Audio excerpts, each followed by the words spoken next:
I'd like to thank the Academy for this honor. And I'm sorry guys, I just really wanted to say that.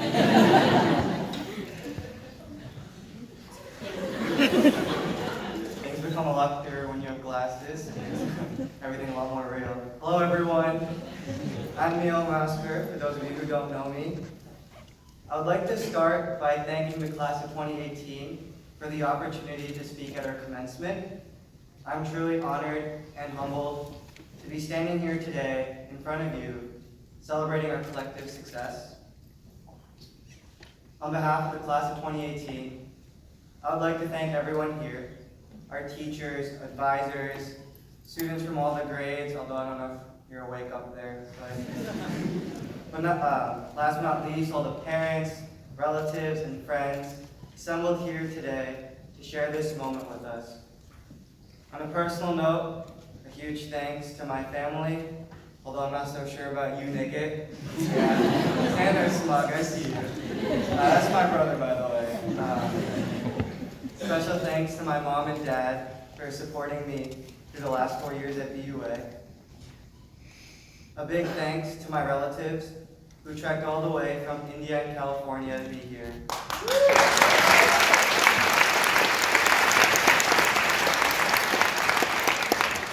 And my friends who have come from Metro West. I know at times the trip can feel just as long. Trust me, I know that commute really well.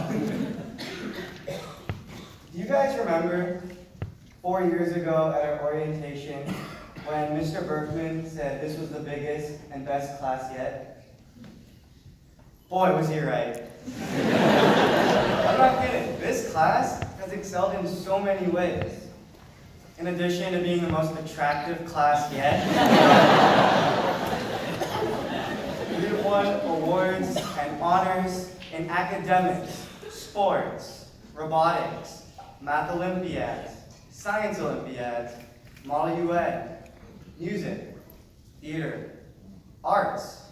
The list goes on. Hell, we even had the most disciplinary committee meetings in BUA history.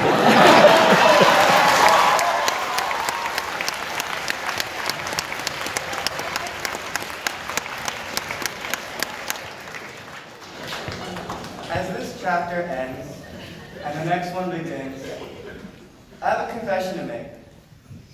I'm scared. There are so many questions that I have. How will college be? Will the courses be too tough? Will I make friends? Will I miss home? Will I miss Nickett? Well, I guess I know the answer to that one. I think I might actually miss him, but that's besides the point. The funny thing is, I had a similar sense of apprehension when I first came to BUA, but there's been a significant change between the Neil from 4 years ago and the Neil standing before you now. That change can be attributed to one thing: failure. Lots and lots and lots of failure. Some private, some public, but a healthy dose of failure nonetheless. Winston Churchill said, "Success is stumbling from failure to failure with no loss of enthusiasm." All of us have experienced failure at some point in our time at BUA. It's just natural. As we get ready to embark on a new path, we will most likely all experience failure again. The question is, how do we turn it into success? Today, I want to talk to you about what my time at BUA has taught me about the 3 different phases of failure: the fear of failure, facing failure, and coping with failure. I experienced the fear of failure within just as soon as I joined BUA. I was intimidated by the course content, the teachers, and the students. I remember my first Latin class with Dr. Alonge so vividly. To introduce us to Latin, we were discussing the former BUA motto, Nil Doctus Arduum. And Dr. Lange was going around asking questions, and I remember thinking, not me, not me. Of course, his spidey senses, he's like, Neil. And, I gave him the deer stuck in headlights look, blank stare, because, the only thing going through my mind was, no hablo español.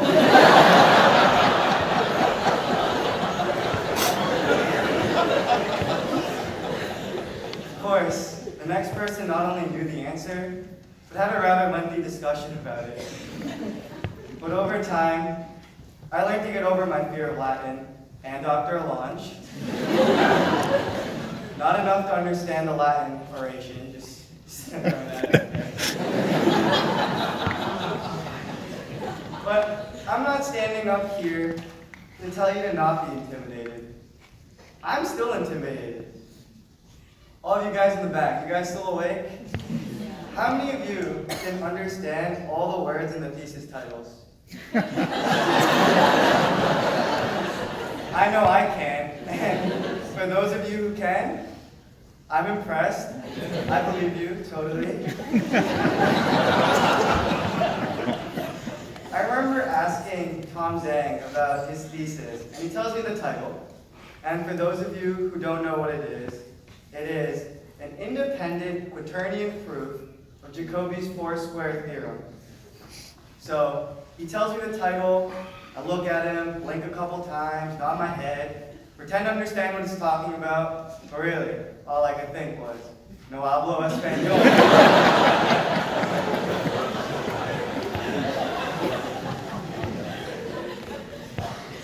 So, it's okay to be intimidated. What I am trying to say is, let's not make the fear of failure question our abilities. Remember, we all got through BUA.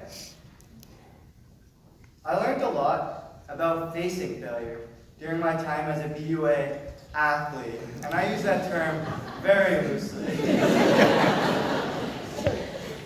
Even though athletics is not a central focus of the school and the students, our teams have done remarkably well. As I look at the beginning of my BUA career, this wasn't always the case. In fact, in my freshman year, we only won 2 basketball games and 2 tennis matches.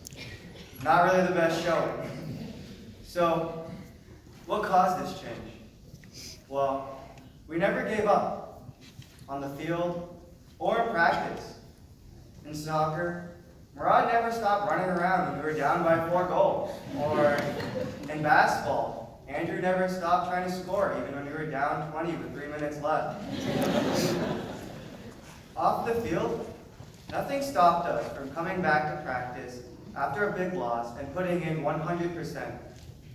Every season, regardless of what was happening or what had happened, became grind season. I'm sorry, I had to. And slowly, we did get better. Just look at the performance from some of the teams this year. Soccer made it to the finals. Boys basketball moved up a division.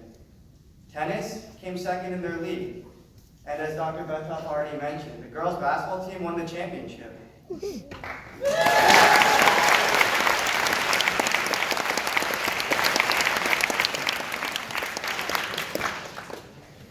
From sports, I learned that if we fight, and fight like we really mean it, we at least open ourselves up to the possibility of success. And even if we do fail, we will know more going into the next situation.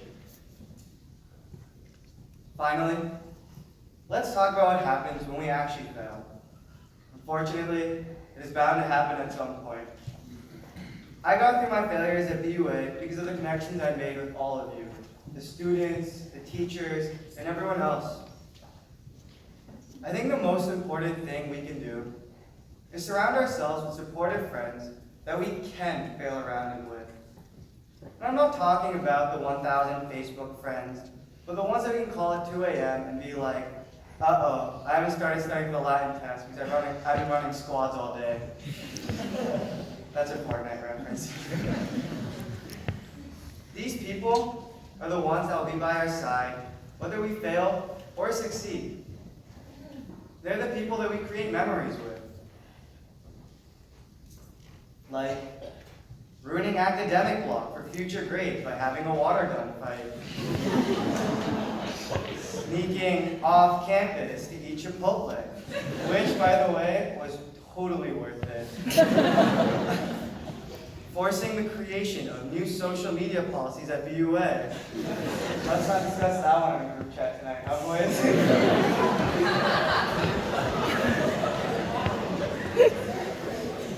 And accidentally axe-bombing Mr. Ford's classroom during walk-in. Honestly, that's probably how he's going to remember us. The class that made his room reek for more than a week. At least it has a nice ring to it.